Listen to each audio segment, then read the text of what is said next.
obligation to do shit with their hair. It's like we have to exhaust every mathematical potential with our hair. I was opening The Voice the other day and I was reading through it and I saw an ad I had never seen before. An ad for something called Indian Velvet. We will deliver a full head of Indian hair to you same day. That's some New York shit. Same day delivery of a full head of Indian hair for $160. I just saw that movie Good Hair by Chris Rock. Anyone here seen that movie, Good Hair? Yeah. So I've been thinking about the relationship between Indian women and black women, just on the strength of our hair. You know what I'm saying? Because now I'm walking around with my shit, and this is just my natural, you know what I'm saying? This is me rocking a natural, like Shonda's rocking her natural, Susie's rocking her natural, Roopa's rocking her natural right now, feel me? And I feel like there's a price tag on my hair. I really feel like it says $160 when I walk around Flatbush Avenue. You know, and you see banners, and on the banner it'll have a picture of an Indian scalp. It's like a bloody Indian scalp, and it says, "We have Indian hair. We will scalp an Indian bitch so that you can have a good weave." I feel some kind of way about the Indian velvet. I feel a little funny about that. I feel like, you know, I don't know when it was that black people started scalping Indian women. You know what I'm saying? I thought that was Buffalo Soldiers. I thought we was on the same side. You know? Battle of the sexes.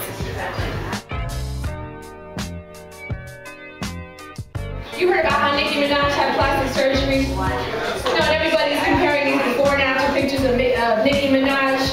Did she or didn't she get ass implants? And like the obvious answer is yes, she did. But most mainstream stars do. I'm not gonna clown Nicki Minaj for getting ass implants. I feel like she's a shrewd businesswoman. You know what I'm saying? I'm not sure about the message it sends to little kids, but I'm not gonna clown. I'm more of a titty, you know what I'm saying, titty plush person than I am an ass plush person. And you know, I wish that I could blame it on my race and say that there's really no Indians with any ass, but I can't. You see plenty of Indian aunties with ass just stepping, swishing all the way down Coney Island, up and down Coney Island Avenue with their 16 kids.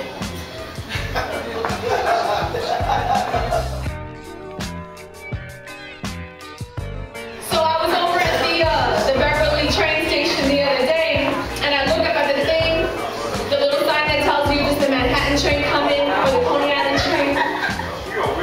And on the thing, it scrolls by and says it's chain snatching season. Watch out, watch your chains, it's chain snatching season. I was like, it's chain snatching season. I've seen it before, but when it came back, but that's the way we mark the end of winter and shit. I wonder what it would take for us to have the kind of revolutions that are right now sweeping the world in Tunisia, in Egypt, in Libya, in Bahrain, in Algeria, in Iraq. What would it take for us to have that kind of revolution? What would it take for us to rise up and fight? To protest enough to make actual change in New York City? Just the city, not even the country, just the city. What would it take? If you took away everybody's cable, I bet you, within a week, we would have millions on the streets. People actually talking to each other, knocking on each other's doors. Hey, is your cable out? Is your cable out? Because my cable's out. I can't watch the game right now. We just got Carmelo and everything. I can't even watch the fucking game. Now you're talking to your neighbor that last night you heard her screaming bloody murder, but you didn't knock on the door because you really don't want to know her like that. Woo! But as soon as your cable goes out, you're going to go over there and knock on the door and make sure it's not just you. Separate but equal. Because if you're poor, you're going in for sure. But if you're rich, you're getting out of that shit.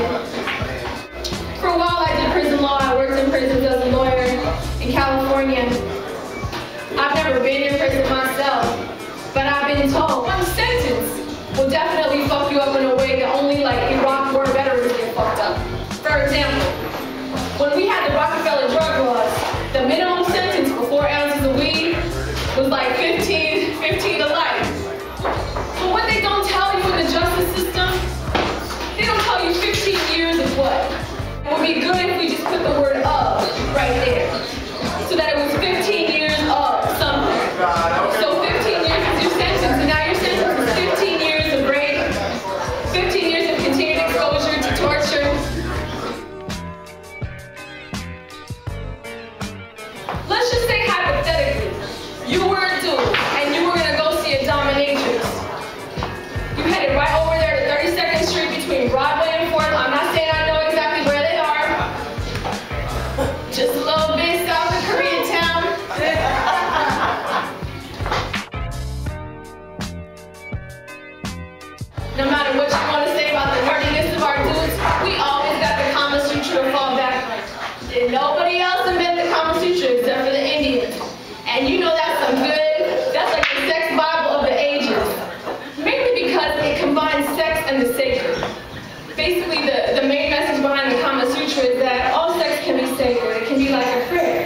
you know, it just sets out all the different ways to pray in exact detail.